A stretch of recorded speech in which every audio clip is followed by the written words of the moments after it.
things to do, you know, mga assignment. I don't have any of that. Yes. Kasi what we will be doing today, we're going to do a live show. Yeah. We're going to do it right here. Okay. So, in the flesh, live. Alright, while setting up my materials, allow me first to introduce myself. I'm Dean Indriano from the Curriculum and Learning Management Division. It's a bit weird because I'm supposed to be the English supervisor, but I'm more focused on special education. And that's where my heart is. Ano sa inyo mga kapatid sa special ed? Okay. My topic today is on classroom practices on inclusive education. This has been included as a plenary session because there is a need for key program implementers like us to be oriented on the latest policy, the practices, the strategies that program implementers like us are expected to enforce, to share, and to clarify to the different implementing schools. Alright, so here we go. Classroom practices to promote inclusion for learners with disabilities. I know you've heard the term LSENS, SPED, di ba? LWDs, and sometimes they can be confusing because there are so many related terms and we ask, do they mean the same thing? Are they different? What's the proper term to use? Are they not offensive to use? So some of these things are not really within our sphere, no? Because we implement various programs and I think many of you are not assigned as special needs education supervisors, although many of you might be school heads, and probably this is the most appropriate place to be talking about special needs education. Okay, sir? Oh, sorry.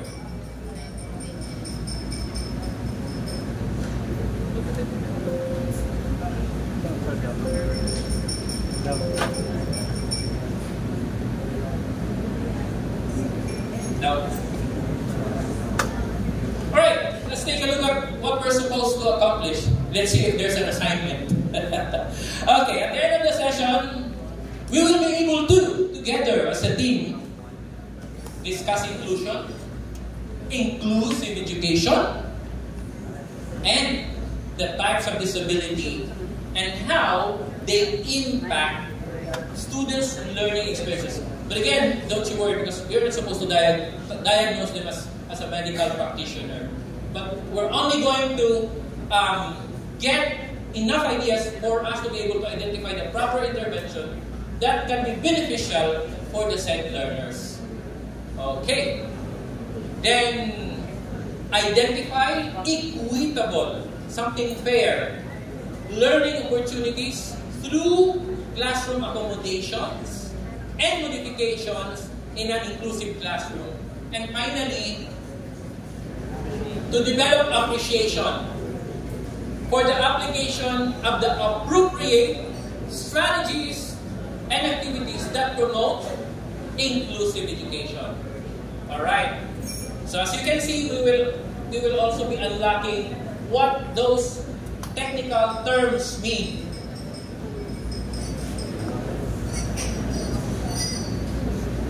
Okay? So we go to the professional standards. It's actually found under 3.3 for learners diversity, learners with disabilities, giftedness, and talents in the PPST. So below is for the teacher to design, adapt, and implement teaching strategies that are responsive to learners with disabilities, giftedness, and talents. Although, just to give an update, giftedness and being talented is not anymore within the scope of special needs education per DO44 series of 2021. In the past, the two groups were combined. However, central office saw that it should be, the policy now is for those who are gifted and talented to specialize in special curricular programs. Actually, they're currently developing the different curricula that will fit the interest, the abilities of the special ability groups. If plans go, if plans will be realized, I think we will be having soon SPJ in the elementary, special program in journalism, and all the other special curricular programs that are being implemented in the high school. But we'll have to wait and see how it's going to unfold. All right. Session flow will be taking up the anchor points, the basis of inclusive education, emanating from, actually just 2 years ago, RA 11650, or otherwise known as the Inclusive Education Act, DO44, series of 2021, which serves as a Bible in the implementation of the services and the programs for LWDs. And of course, the mother issuance, the DO21 series 2019. And then we will be talking about how the Universal Design for Learning comes in light of the challenges that we always face on a daily basis when dealing with our learners with disabilities. Then the classroom practices and strategies that are useful and appropriate for these groups. And of course, this is very important, accommodation and modification as unique strategies and measures in response to the challenge in inclusive education. Let's get started with the first activity. Now, I'd like to request a pair, volunteers, to come here right in front to do our first activity, which we call Charge It to Experience. Amo na hindi mo yung kilala mo na nawag na kita. Alright. Okay, para din makulba, sige. We'll just be calling the different groups. We're supposed to have the groups, but then because the setting will not allow us to like be moving around a lot, so I'll just be calling for a few volunteers to join me right here and do the live show. Okay, may I have the first pair? Preferably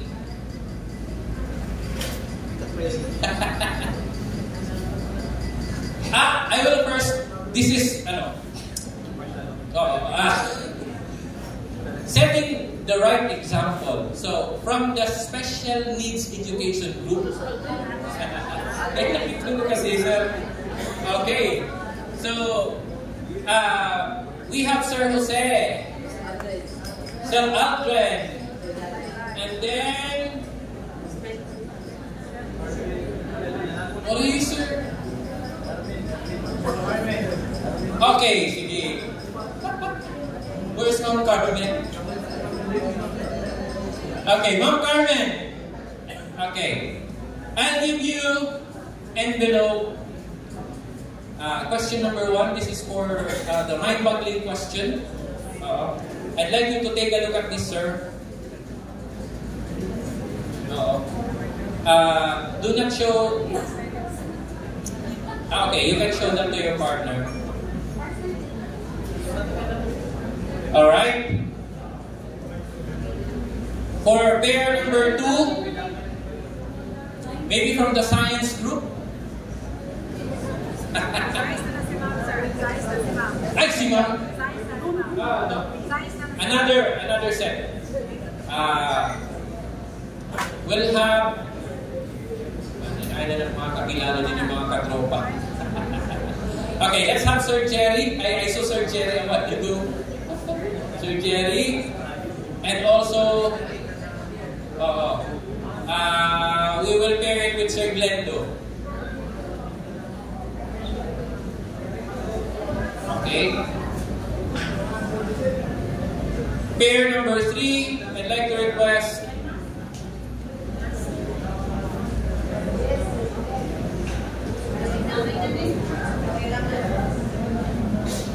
okay, number 3 may price, 1,000 pesos. Okay, and let's have from the languages group. Asan yung mga taga-languages group? Wala pa? Batch 2? Oo, batch 2 pala. Okay, sa math. O, din na tawag. Dito. Sir Mix. And also, Mabe. Ay, si Ma'am Lot, ang partner. Okay. And finally,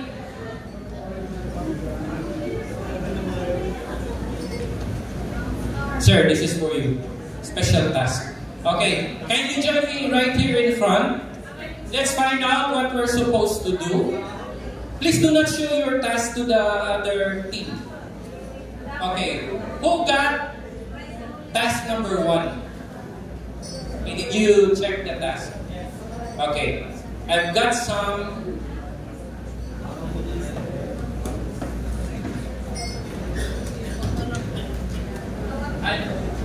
Are you just going to use the? So you're gonna. Can you read the task?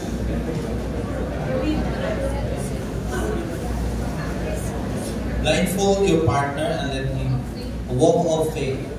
Blindfold your partner and let him walk her an assured distance from point A to point B while following the guidance and directions. Go straight, turn, right, and reach. Okay, just to reiterate, the task given to the first pair is like this. Now, the partner will be blindfolded, and his partner will guide her. Who's going to do the walk? Her partner from point A to point B while following his instruction. Let's find out how they do the thing.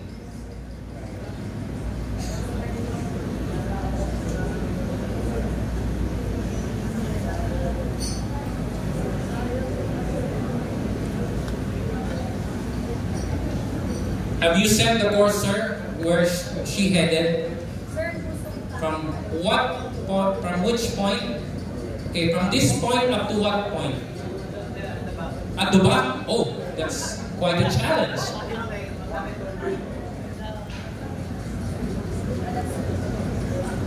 Are you ready, Ma'am Carmen? Yeah, I'm ready. Forward. Walk forward. Forward. Forward man. Forward. Oo muna. To your right. To your right. Forward. Forward also to your right. Oh my God, it's stuck. Another slightly stop first. Slightly turn to your right and then quarter turn and oh, yung sugat na. Okay.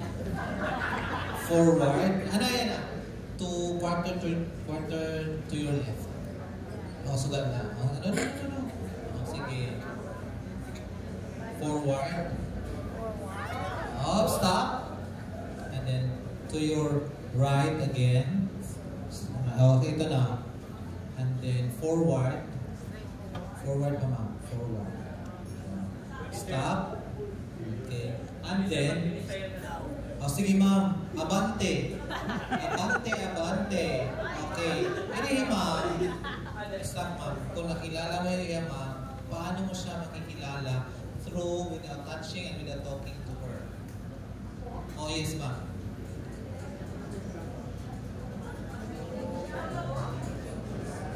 Oh, yes ma'am. Oh, halimbawa nanay mo ito ma'am. Without kuan pwede mag-touch pero dili lang siya mag-sound.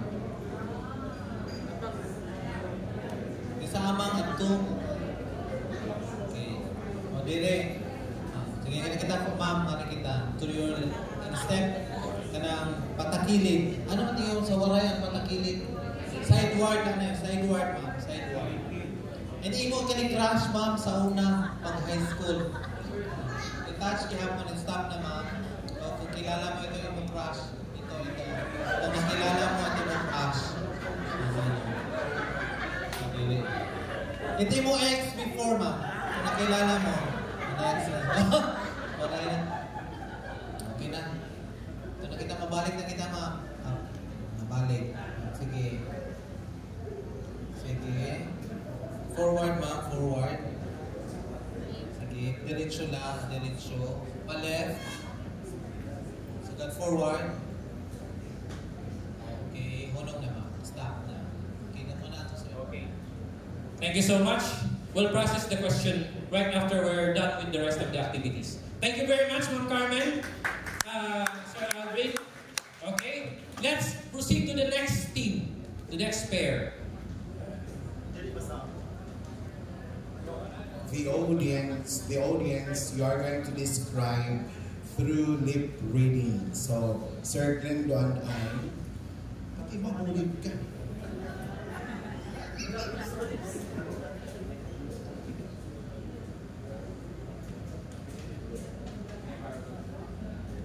The task for you now is to try to guess what they're trying to say. Look at how Sir Jerry, is it Sir Jerry or Sir Glendo? Who's going to say it? Okay, you're going to do the lip reading. Okay.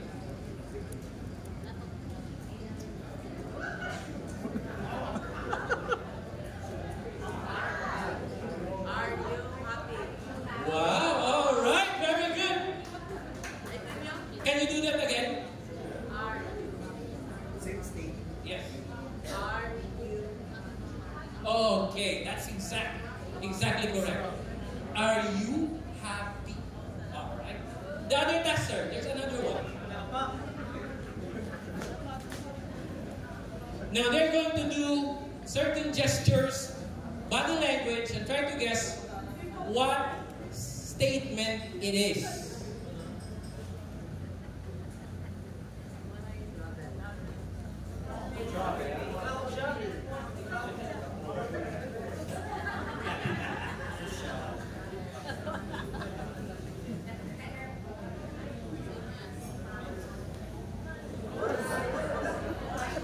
Can you guess what it is?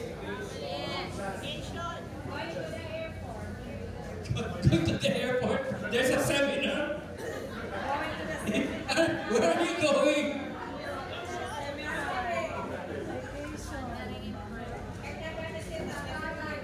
Actually, we are traveling to a certain place. Yes, pwede ka pong sir na going to the airport kasi sasakay kami ng airplane. Ako natin.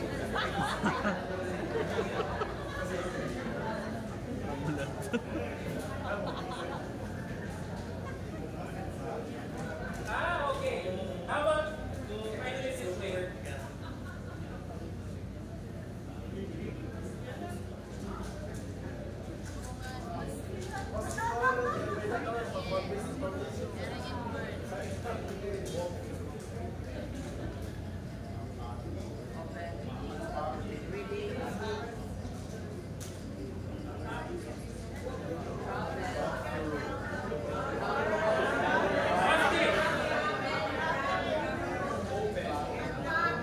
What do you open? Usually, books. open the books? You.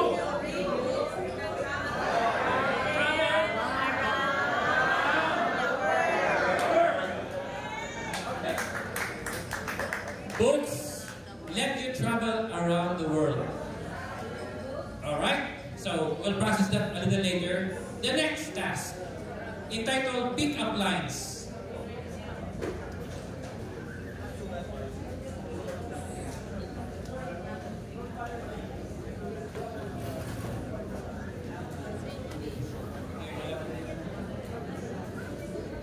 This is the one that has a price, 500 pesos. If you can manage to pick the coin from the floor, then the 500 bucks is yours.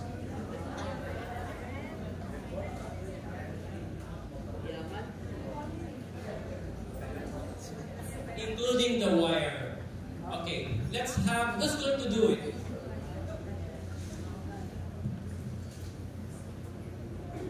Okay, let's observe.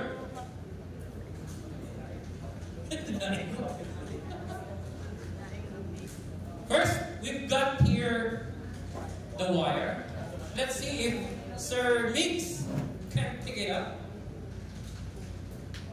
Alright, there seems to be no problem. Alright, what about Sir the coin? Okay, no, it's just to get the surface. So, in a minute, if you can do it, but you're not supposed to carry it to the edge, because if it will be at the edge, it will be easier to pick it up. You Alright. It seems... Alright. Give up? Okay, sir. Thank you. Alright. And the last one... Okay. Never mind about the toothpick. I know it would be next to impossible. Is that the last one? Okay. Thank you very much. And we've got more here. Thank you very much, sir. You may now go back to your seats. Maybe you're wondering, what are those stuff? The fourth activity, I will let you experience how certain types of learners process information. Have you encountered somebody who has dyslexia? Okay. Do you know the symptoms of someone with dyslexia? And what that person might undergo? We'll try to simulate by doing this activity entitled Code Breaker or Heartbreaker. I don't know if you can see the text. Here's the key. If you see letter Q, you'll have to pronounce it as D or T. If you see Z, consider it as M. If you see, you'll have to say B. But if you see Y and S, we should consider it as if it were A as in bat, but will be pronounced as E as in pet. E as in pet becomes A as in bat, or A if it's the sound. How's that? Using the key, try to read the text.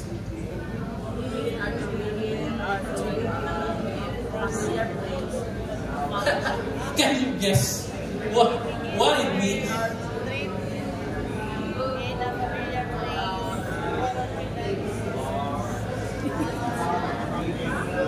Yours and mine. Does it make sense?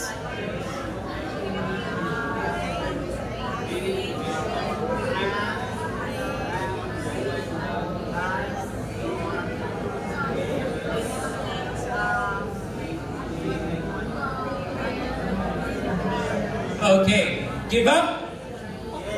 Alright. We begin our trip at a familiar place. A body like yours and mine. It contains 100 trillion cells that work together by design. And within each one of these many cells, each one that has DNA, and so on.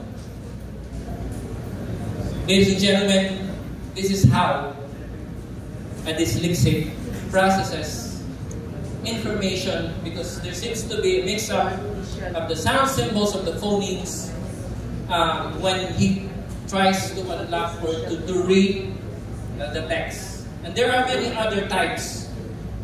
So, if teachers are not aware of these conditions, then they won't be able to help our learners. I think I forgot one task that I gave to Sir. Sir, what does it ask you to do?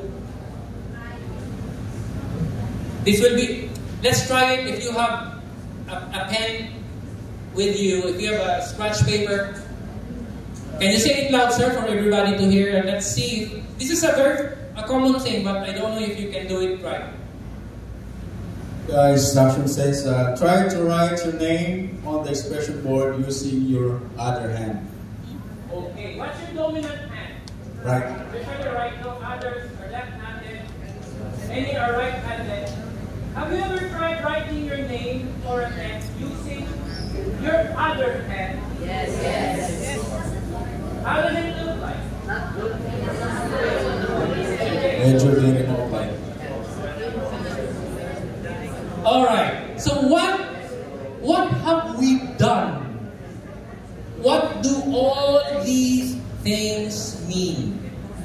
Actually, they are all simulation about the different types of difficulties, disabilities that many of our learners are going through on a daily basis without us realizing that that condition is already hampering their learning. Do you think learners will be able to process information quickly? Do you think they will cope with instruction if you do not recognize all of these? So that's a question for us to think about.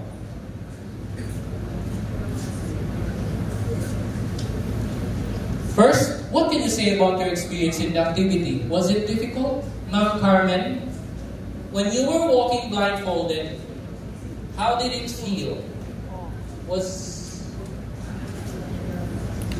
Ano ang inyong naramdaman? Good afternoon, everyone. So on my part, I really had a hard time in walking because it was dark.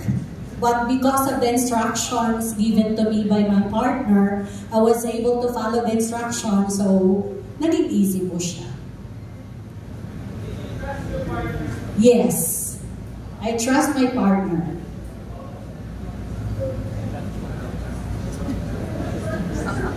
How do you feel, or what did you feel while doing the activity? Were you not scared, ma'am? I was scared at first, but then with my trust of my partner, hindi na po ako natakot, sir. Just take note of that. How about Sir Jerry and Sir...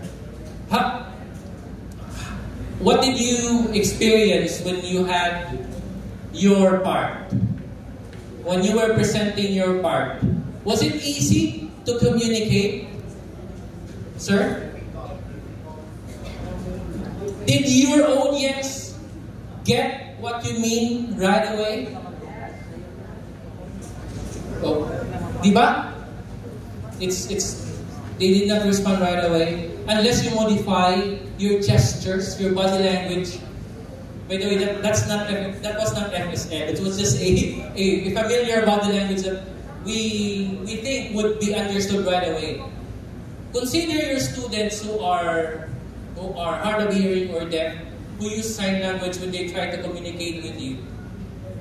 Do you think it would be easy for them to get their message, or do you think they will be satisfied to communicate if people do not listen to them, if people do not understand them?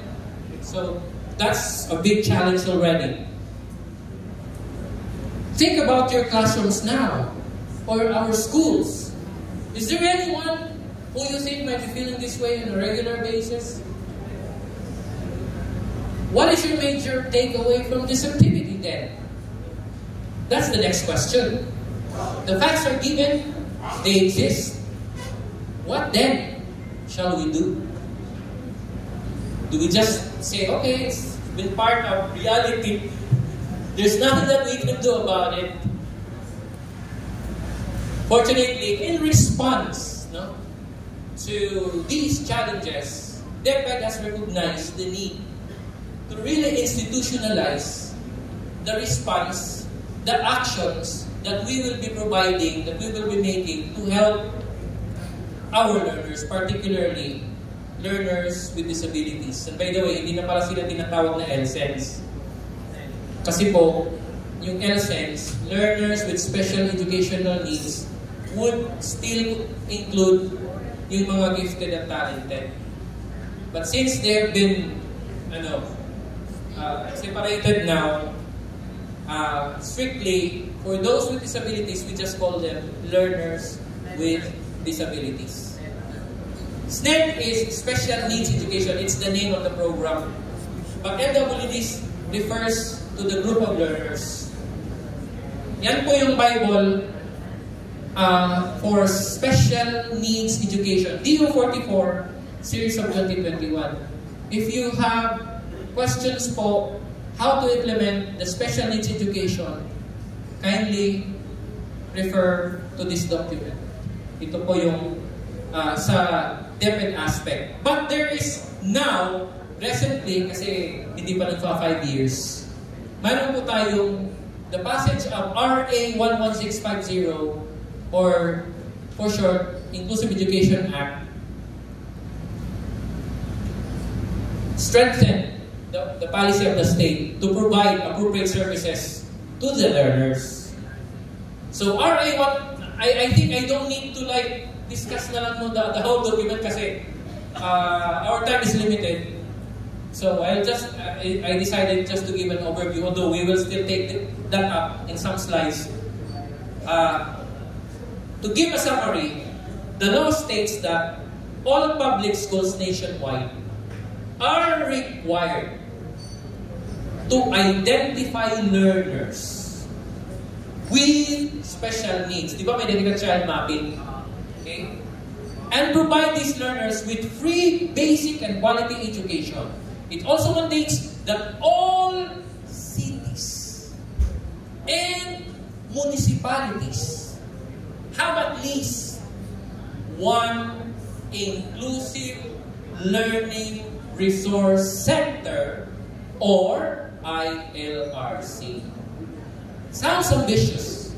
Really ambitious. Kasi, as of now, we actually have 16 SPED centers all over the region. There are 13 divisions, pero may nakita 16. May kasi yung mga divisions tagduha. Like, Biliran, di ba? May Nabal, SPED, Kabuggayan, and mga SPED centers, which, as far as I remember, were established in 1987 when we first implemented SPED. Okay. So it has been a long time since 1987, and where have we gone so far? Ay, nakita yan na. No? This is very ambitious, but again, this is yet to be realized because we are actually requesting the divisions to send their pilot ILRCs, one at least per division at the moment. Funds are being downloaded to realize the purpose, and you know what? There will be they will be staffed by professionals, allied professionals who are like experts in child psychology, psychologists. We have guidance counselors who will staff the ILRC. Actually, may naniya opening position para ILRC director with the salary grade 24. So, pwede ka mag-apply. You will be the director of that center. That's what the law says. Kaya lang, as of now, they haven't crafted yet the IRR. So once ma-finalize an IRR, then funds will be downloaded that should be implemented in full swing. Okay, the title of RA 11650 is actually Instituting a Policy of Inclusion and Services for Learners with Disabilities in Support of the Inclusive Education Act. So what is inclusion then? You've been asking, what is inclusion? or inclusive education? Is it the act of accepting a learner with disability in my school? Nasa rin ka na, Sir, Ma'am, na-implement kami ng inclusive education, kaya nagkarawat kami in-enrolling ng LWD. That's it. Is that all there is to that? No. When you say you are an implementer, you also provide the necessary support services. The mere acceptance of an LWD does not mean that you're already implementing the program. Okay. Actually, there are many who feel, many still do not know that they have learners with disabilities. Kasi we understand, the orientation activities do not, are not given to all schools because of the budgetary constraints. Kulang kasi kitahin mga orientation. Now, inclusive education, it says here, or inclusive refers to a process where all learners, regardless of their background and abilities, are given an equal chance to play, learn, and interact together in the same learning environment and community. It is an approach where every learner is valued, supported, and given access to equal opportunities and learning experiences within an inclusive learning resource center, child development center, or school setting, and the community. To solidify the response, we are tying up inclusive education with the following key concepts: inclusive education, the UDL, or the Universal Design for Learning, and modification and accommodation. Now, inclusive education and the Universal Design for Learning share a common goal of making education accessible to all students, regardless of abilities or learning styles. UDL provides a proactive universal approach to accessibility, while modifications and accommodations offer targeted support for learners with disabilities, ensuring that no learner is left behind. While inclusive education and modification accommodations involve aligning the inclusive philosophy with individualized support mechanism to create an environment where all students, including those with disabilities, can participate. Actually, here's the interrelationship. We have the inclusive education as a philosophy. As a philosophy. The UDL will serve as our learning framework. While accommodation and modification will serve as our specific measures in the classroom.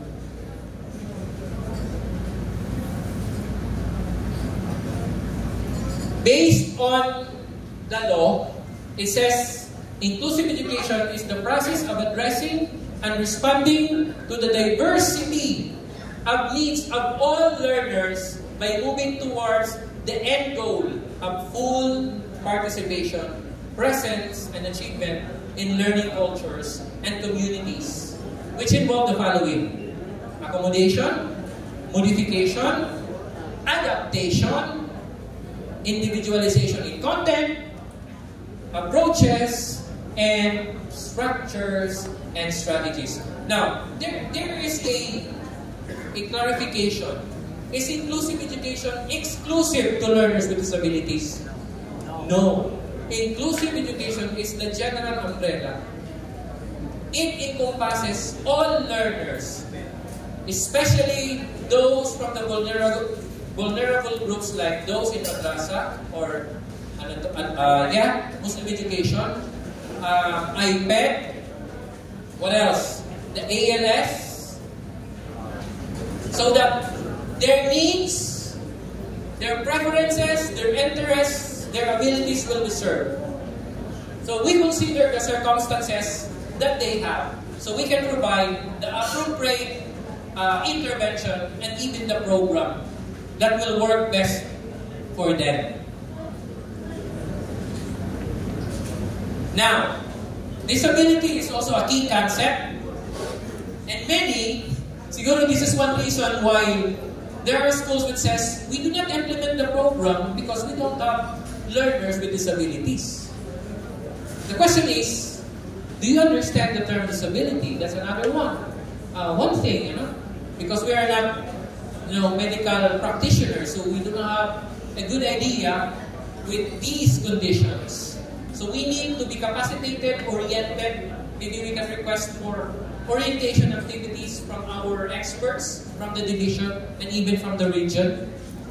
Now, disability here says it refers to a long-term physical, mental, intellectual, and behavioral or sensory condition that substantially limits one or more physiological or anatomical function of an individual or activities of such individual, which results to limitation or difficulty encountered in doing a task. If they cannot perform a task because of these factors, as defined there, they are considered as persons with disability. Di ba? PWD kung person, learner how to handle, and LWDs.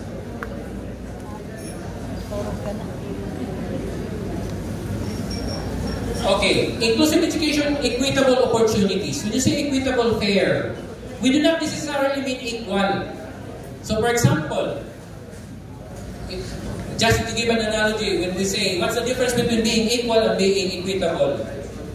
So, ano sa may harana, ano sa simbakula may pneumonia, mahatag kitang support, tatagan ka ng 100 pesos para magpa-doktor. Do you think that's fair? Ano sa harana, ano sa may pneumonia? Tag 100, patas. Equal. But when you're equal, it doesn't mean you're being fair. It depends on the need. So, clearly, the other person needs more help. And giving more help does not mean that you're being unfair to the other. You're only providing what is needed. And that's the same principle that we should apply in the classroom. If you think the intervention you made for one LWD has not been enough, do more. It doesn't mean to say nga, naghatag na ako.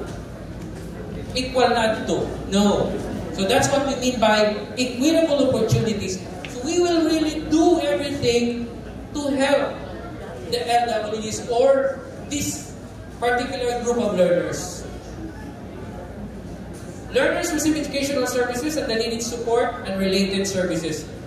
The challenge when you're implementing SNED para mga school head, dapat kasi hindi rin ma-accept kaya you have to walk the extra mile. You have to provide the support services. You have to make adjustments. You have to make accommodations, modifications.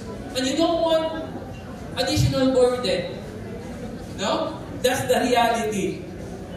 But, we understand. But once you develop that heart, if we only would consider ourselves as parents of these children, di ba kung parent kita, waray kita labot kung ano nga sakripisyo, we will do everything for the learners.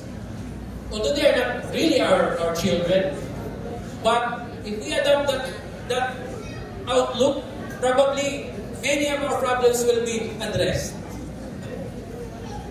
Okay. Age-appropriate placement. Another big question, so let me take this opportunity. How do we place students when they join classes? It says age-appropriate.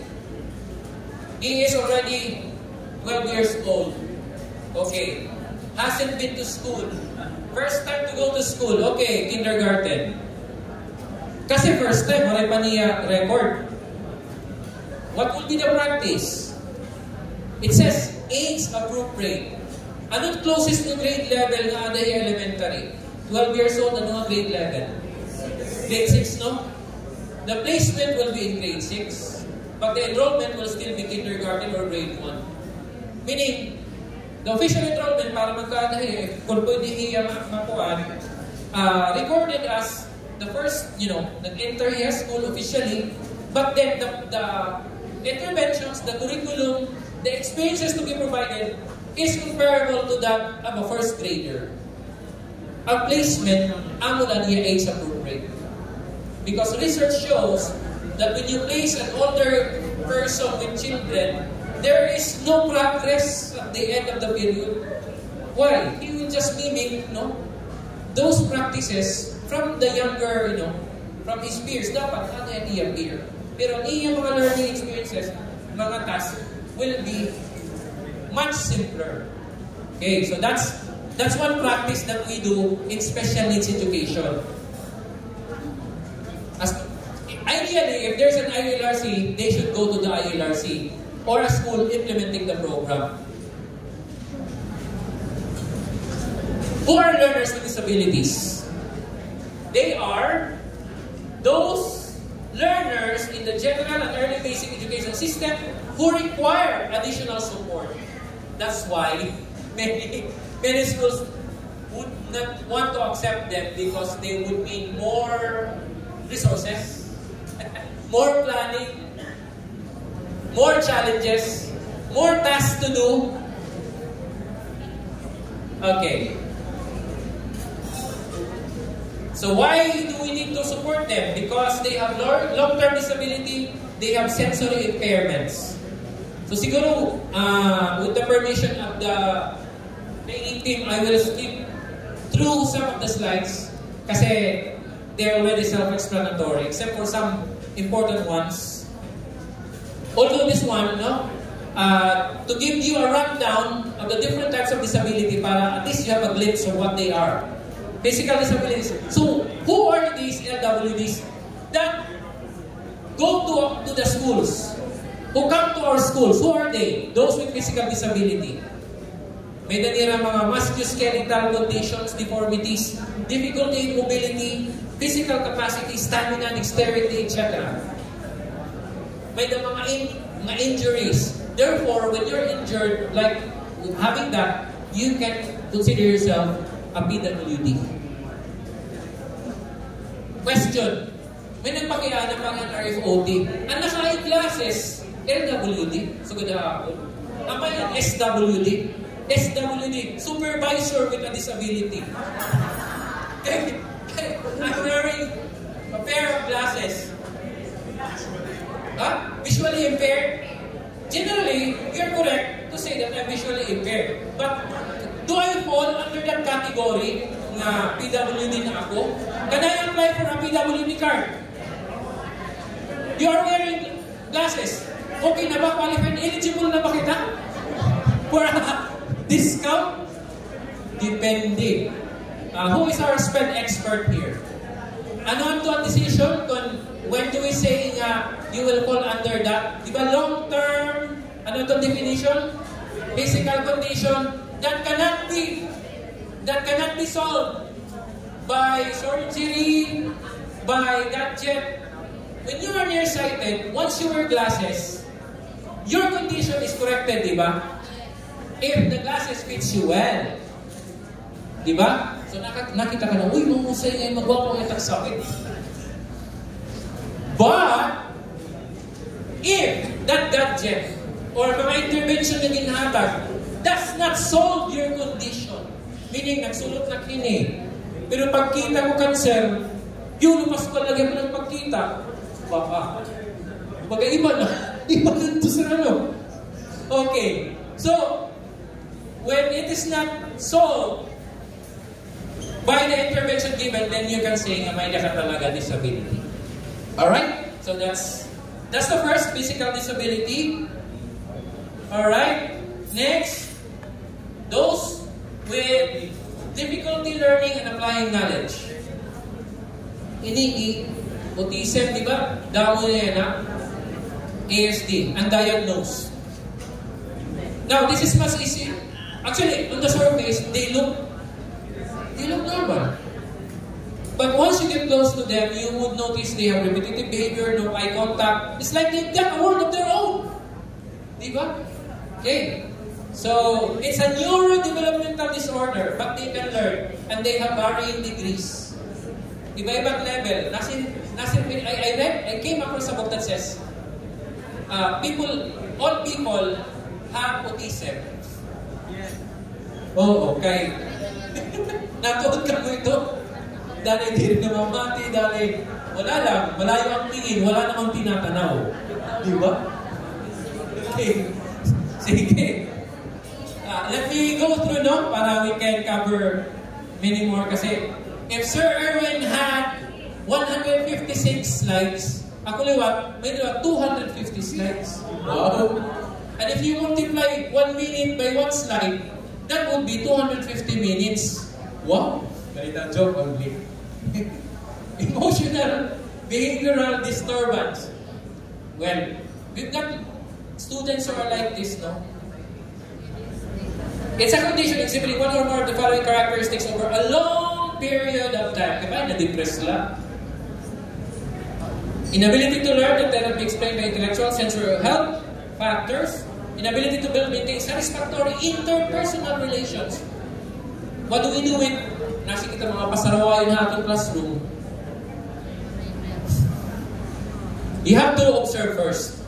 Do anecdotal records. Check with parents, behavior at home, behavior in classroom, behavior in other setting, etc. Before you make and refer it to an expert. Okay. Nakon way hato mga pasarawayon kay KSP Langayan. If they're being given a task, something that will recognize them, they become participative, they become cooperative. Oo. But pag di mag-work talaga, there's something that we have to do. ID, intellectual disability.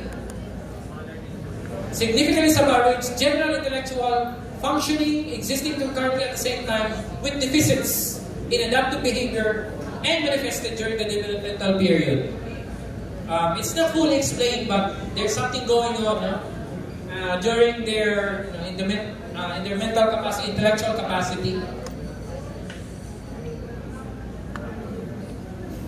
Learning disability, what's this?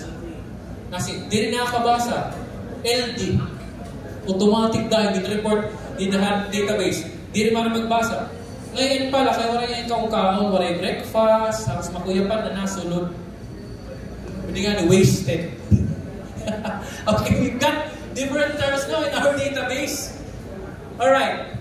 Specific learning disabilities are disorders in one or more of the basic psychological processes involved in understanding or in using the language. Spoken or written. Ako na ito may dyslexia, may condition talaga yan. It's not naman manuya na ba? Na mahinay na ba? Oo. Kulang hingkaon, overwork at home, may problema. So that's it. Or maybe, mga nourishment.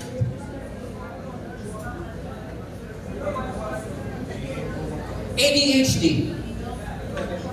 Okay, I think many of us are ADHD. Suffer from ADHD. Okay, but there's a physiological, factor involved. Has differences in brain development and brain activity that affect attention, the ability to sit still, and self-control. Knowing your students with ADHD, you now know how to deal with them. So if they keep on moving from one chair to the other, libot naman, dalaga naman nga din. O, di rin ito nga pasarawayo. So probably, pwede talaga nila. Because they cannot sit still. Bisan nga na kita kung magandiri ka. Makapoy ito din yung play na yun. Pagawas dawa na ako. Pagawas na ako. Okay. Sige. Sensorial impairment. Well, sensorial impairment are those with visual impairment, significant loss of functional vision, which cannot be corrected by medication, surgical operation, or use of optical lenses. Don't you worry, mag-share ko kami ng slides. Okay, I think just a very quickly, degree of vision acuity, low vision, partially sighted. Okay, low vision, may nila mga magnifying glass, may eyeglasses, na iba ginoperahan, katarata, etc. We have RBI, Resources for the Blind, Incorporated, who visit schools. They diagnose students, they refer for free. Dadarasi mo ginoperahan. Pero you have to secure the permission of the parents.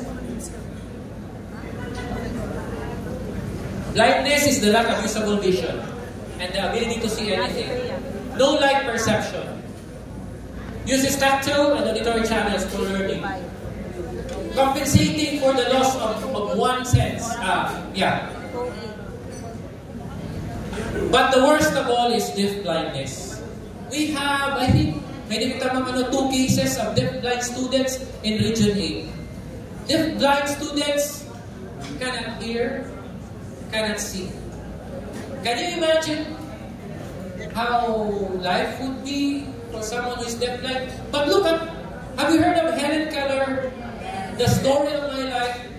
She became a traveling lecturer despite the condition. Almost impossible, to believe that there's such a person who was able to do that. No? And her teacher was Miss Sullivan. She was the first to develop strategies for teaching deaf-blind mix of touch. So the practice was to draw, if I'm not mistaken, letters of the alphabet or other symbols on the surface of his head, her head, and the body. That's how she managed to learn about the world. But if you read her work, The Story of My Life, it's as if Helen Keller didn't have any type of disability. She could see the world as we can see it with our own eyes, and we can hear sounds. It's really a miracle. So that's it. So hearing impairment, we have many. No? Pero actually, ang nga sa hirap. Deaf, a person who has profound hearing loss. Talaga wala yun na. Deaf. Hard of hearing, ako na siya, bugol ka man. Okay. Learners with health concerns. Chronic diseases. No? Asthma, diabetes, epilepsy, depending on the condition. That adversely, it says adversely, affects a child's educational performance. Di rin nagka-asthma lang yung LWD dahil. No. Chronic, and it has an adverse impact. Chronic niya, balik-balik na lang yung hospital, pero may nag-absent, tagtuduhan na kamulan, hospital na naman, sakit na naman. So, LWD. Okay. So how do we cope or how do we address the different needs because of their conditions? One way is to, employ UDL. Universal Design for Learning is a framework developed by the Center for Applied Special Technology, or CAST, that is grounded in research and provide a set of 3 principles that guide how we should proactively design learning environments. How should we condition the learning environment so that it's more accessible? To support a wide range of learners having different backgrounds and abilities.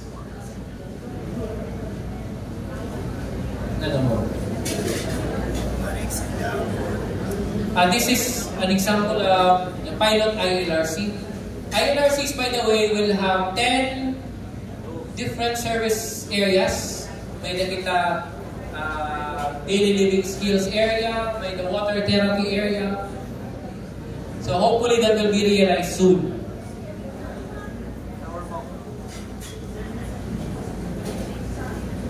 Okay.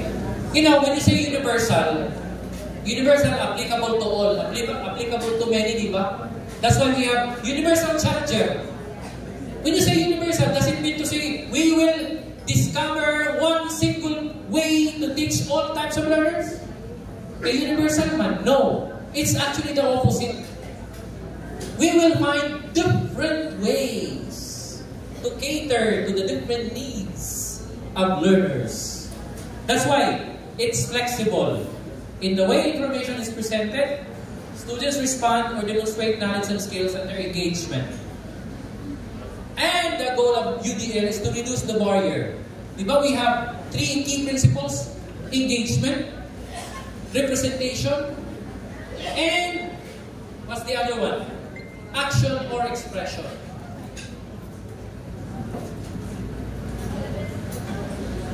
That's it.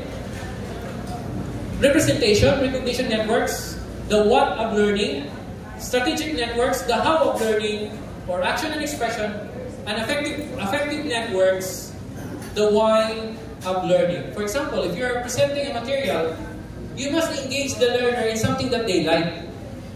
So how are you going to let them participate? So you have to consider multiple ways to try to reach them out. What's their preferred learning style?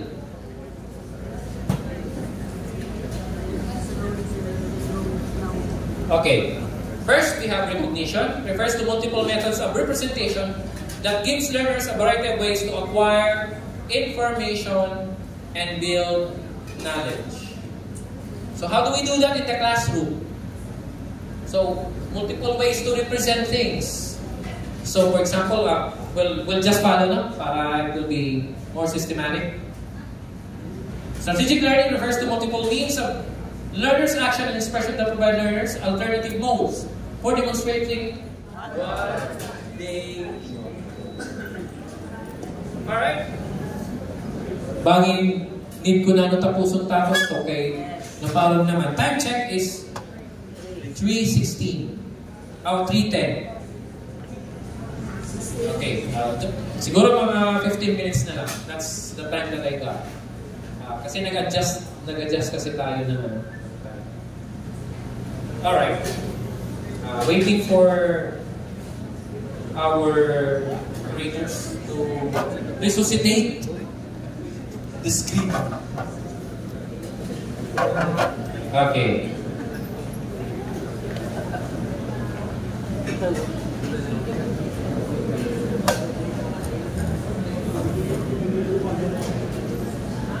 Alright.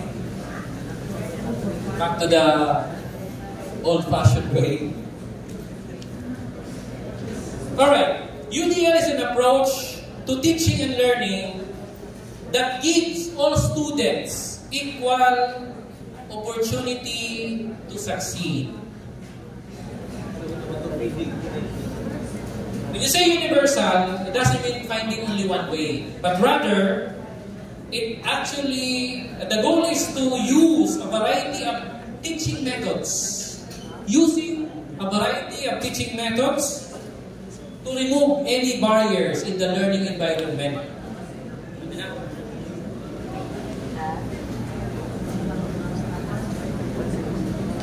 By the way, UDL doesn't just target people with difficulties in learning or with disabilities. They are for everyone. Because we all have different learning styles and interests. Alright. We're back. So, providing multiple means of representation. How? We can actually customize even the display.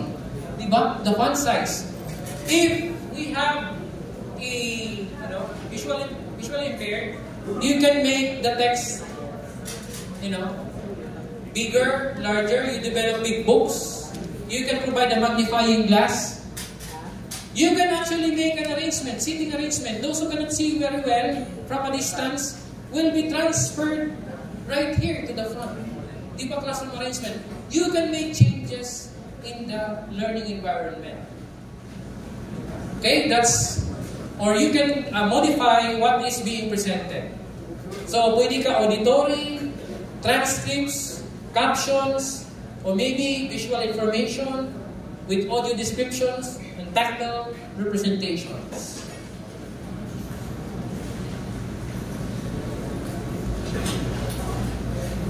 Okay, this is our usual, that's how we read books. The contrast of text and the background, the space. Pero may daliwa, dark color. White text on dark color background for those with issues. Di ba may mga color blind. We have specialized materials for them. Okay, so vary the types of fonts. That's for reading print. This one for reading text on screen. Okay.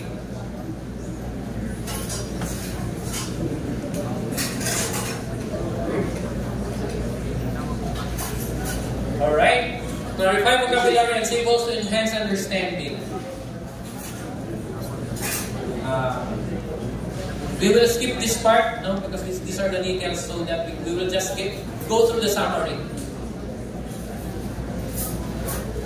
Okay. But I'd like to highlight this one. Provide graphic symbols with alternative text descriptions. No? So for division, you may... Actually, I can relate to this because when I was in high school, I could not comprehend mathematical formula. That I considered myself poor when it comes to mathematics because inside my mind, I would always compute things by imagining, visualizing items. So I could not proceed computing using the numbers, but I would always count items that way. So if students has a different way of processing information, naturally, the student would need more support and help. And that is for the teacher to discover. So yan.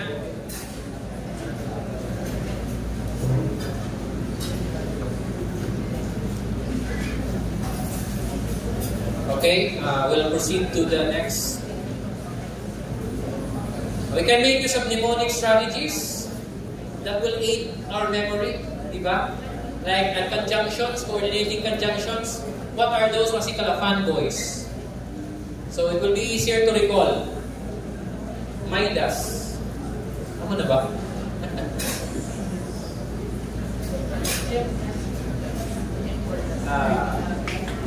Okay, we'll proceed to the summary. These are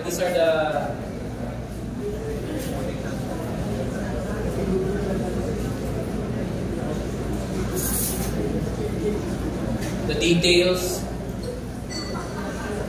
Okay, this one illustrates an output of a student. So when we grade the output of a student, don't simply ask the student to write. Don't simply ask the student to write. Probably the student would do better if he can read his output.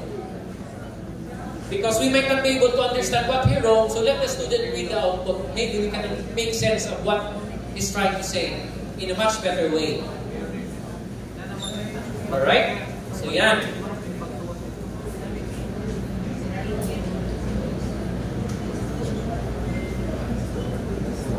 Okay. The last part would be the accommodations and modifications.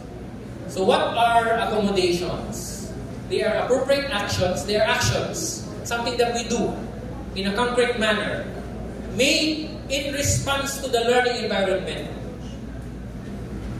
learning materials and other resources, curriculum format, equipment, and devices. Kasi we have accommodations, do modifications. Are they the same? This will allow learners with disabilities to learn and develop understanding of the content and competencies being taught, or be able to complete the task given to them by their teachers. Okay, the way information is presented, text, it may be a text, it may be a lecture. The way the student is required to respond, maybe writing, speech, response accommodations. Yeah. Kanina, the first one is presentation accommodation. The characteristics of the setting, noise, the lighting, setting accommodation. The timing and scheduling of instruction, the time of day, length of assignment, timing and scheduling accommodation. So for example, may bata kang ADHD. They have a very short attention span. So how will you make your lessons more appealing to them? Mag-decide ka in lesson that would cater to their characteristics.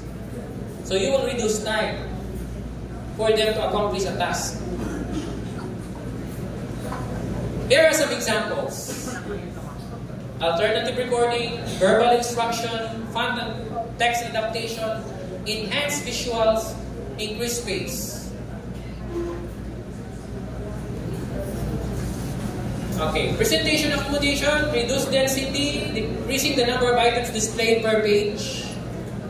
Screen reader, accessibility. Tactile support, okay, like something that you can touch. Pre-lesson materials are also considered as part of presentation accommodations. May mga notes before the lesson begins. To guide their, di ba mga books may naniyang mga letters parang to guide their attention, parang summary. Okay. These are the specific examples. But let's take a look at how we're comparing setting accommodation and changing the location or conditions where the learner receives instruction. Okay, changing the seating arrangement or grouping for the child. Providing instruction in small groups. Offering a separate location. Allowing the student to use a physical device to reduce distractions. Time and accommodation. Extra time, frequent breaks, time of the day, multiple test sessions. Points to remember. Okay. Practices and procedures that provide equitable access during the instruction. Eliminate the effects of a student's disability, if you have that. However, what's important to remember about accommodation is that you do not alter the learning expectation. It's the same target for all students, you only change the learning environment. The factors that contribute to his difficulties, that serve as barriers. Now, what about modification? Are used to describe changes in the curriculum. For example, if the first group will be given a 20-item test, the other group only has 10. So that's a change in expectation. They are made for learners with disabilities who are unable to comprehend all of the content an instructor is teaching. So maybe you can give a different material. This group has this reading material, that group has another easier learning material. That's modification.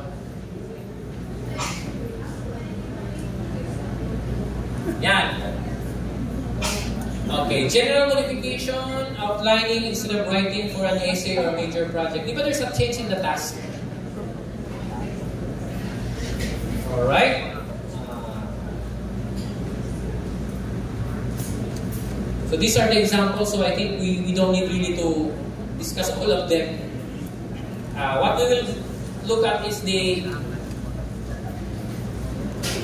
comparison between accommodation and modification. Alright, this is the key point. Accommodations do not reduce learning expectations, but rather, they provide the learners with access to the curriculum assessments. So there's no change in the expected task. If all of them are supposed to understand and say, perform this one task, all of them must be able to do the same task.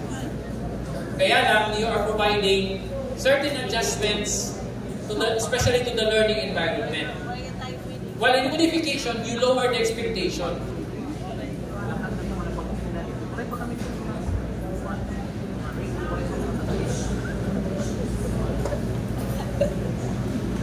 So for modification, this is true for LWDs. For example, in the class, you have somebody with ID or autism.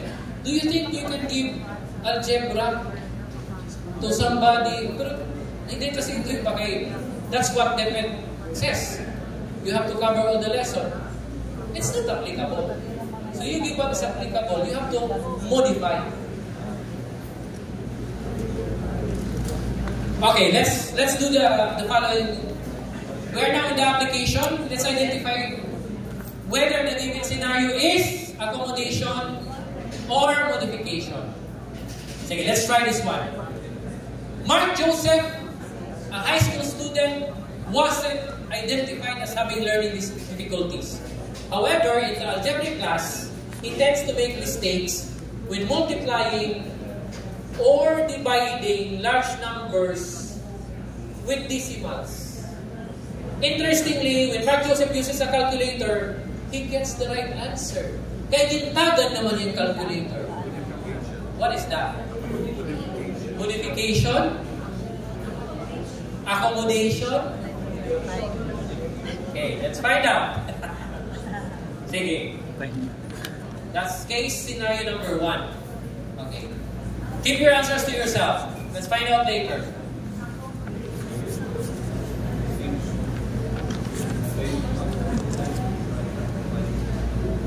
We go first to scenario 2, Emma. Emma struggles with reading due to learning disability.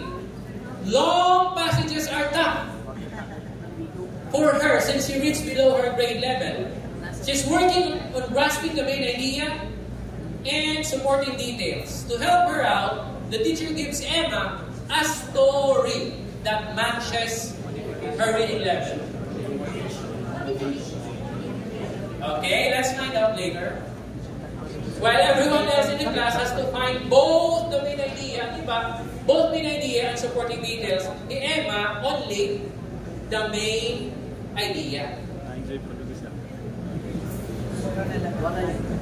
Oops. Case number 3, Rahani. Rahani's spec teacher, Miss Pirel, is super caring. She's concerned that Rahani might get too stressed with the task her regular teacher gives. Every evening, Miss Pirel goes through the next day's assignments and figures out how to make them easier for Rahani. For instance, she found a set of simpler first grade spelling words for Rahani's 5th grade class. Miss Pirel's trying to help Rahani handle the work without feeling overwhelmed. What's that? Yeah. Okay. So, we're almost time, no?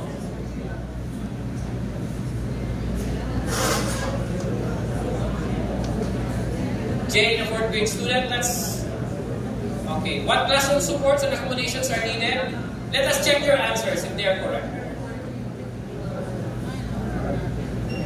Yeah. Did you get it right? Yes. Check it. What are the ways to address that situation? Provide a graph paper, class notes with an example question available for the student, procedures numbered explaining the step-by-step process, peer tutor, teacher monitors the student. These are the suggested ways to address the needs. Next, what's your answer? Modification. Ay, may change na. How about, okay.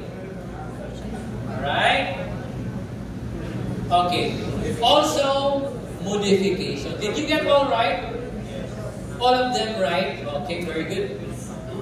Okay, so, in a nutshell, alright, we're about to finish. Okay. Yan.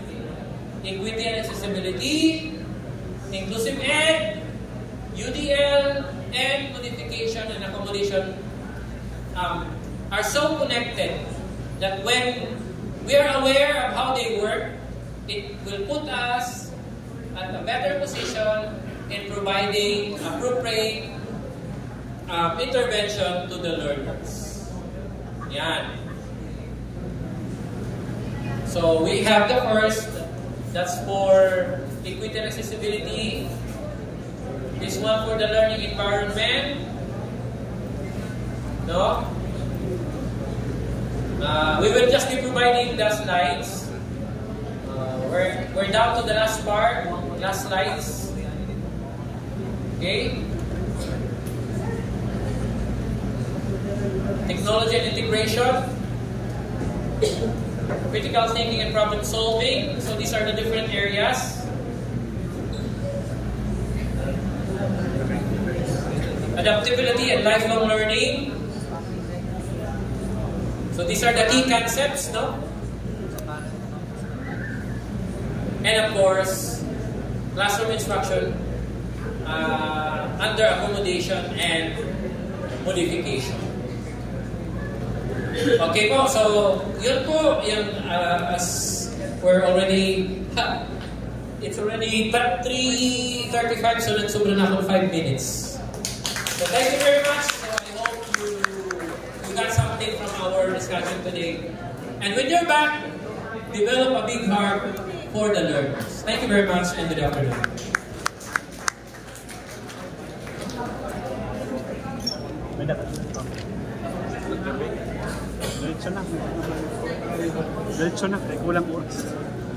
Alright, so again, I would like to say thank you so much to Dr. Dinrick Adriano, our resource person for the second session we have in plenary. Now, we are actually to have a break sana, pero pag-snack naman siguro lahat. Grabe talaga ang protest na wala pa kaming snack. Wala pang feeding.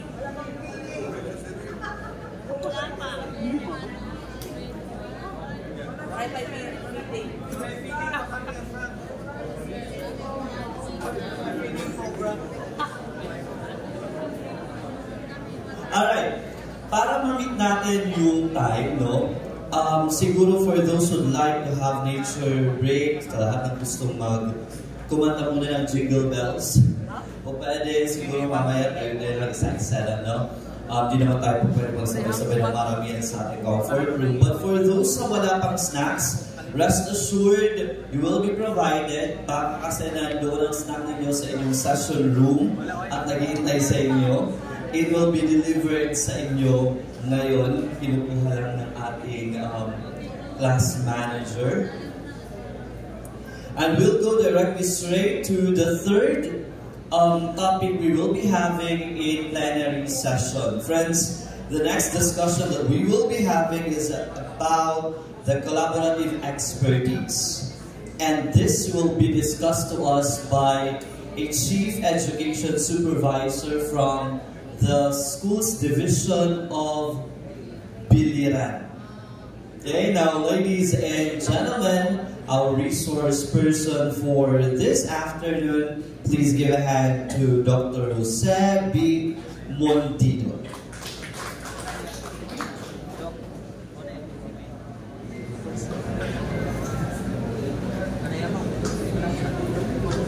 Thank you.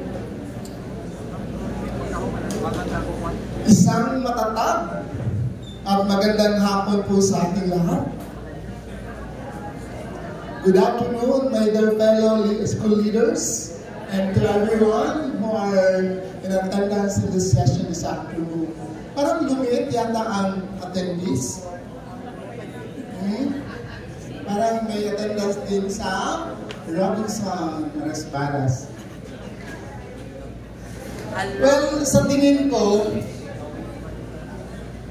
parang gumaganda, no? Gumaganda o paganda ng paganda ang buong araw natin. Dahil siguro ay palapit ang uwian. Tama, alams na days, di ba? So I'm very much happy to see you again in this learner session hall for this session, which is entitled Collaborative Expertise. So as introduced, I am Chicho Mundido of the EDSDO Biliran, and I will be your facilitator for this session again on collaborative expertise. Are we all technically knowledgeable and experts on the concept or idea about collaborative expertise? Yes? Yes, of course. Diba? Where do we commonly use collaborative expertise? Paano natin, saan natin ginagamit ang collaborative expertise? In conducting activities like experiment, What else? Nag-experiment, collaboration sa gabi, experimentation. Okay, practical. Ideally, we observe collaborative practice in the implementation of the learning action cell. Right? Now, when we conduct learning action cell, collaborative expertise is going to be demonstrated. What else? Saan pa natin ginagamit ang collaborative expertise? Parang nararamdaman ko yung iba. I was able to hear someone, hindi lang daw sa lahat ginagamit ang collaborative expertise, maging sa Twitter din. Twitter at saka Alter. Sino ang familiar na lahat? Hindi familiar. Dr. Chayler, kinakailangan mo ba dyan ang technical assistance ang hindi nakakalaman. Nakakarinig? Sila ay yung mga matatag na matatag. So, to start with our learning session, bakit hindi naman nagdadala? Pag hindi ako kaibigan ng clicker na to, kahapon pa to, hindi magpatulog. Hindi naman. Kahapon din, pag nag-click ako, umabot ng 4 times, parang ayaw sa akin ang clicker na to. Lupat na.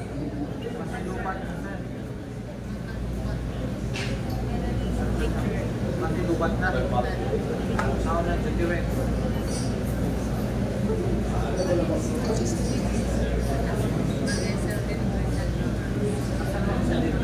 As we start our learning journey, let us revisit and refresh our Philippine Professional Standards for Supervisors, for teachers and school heads.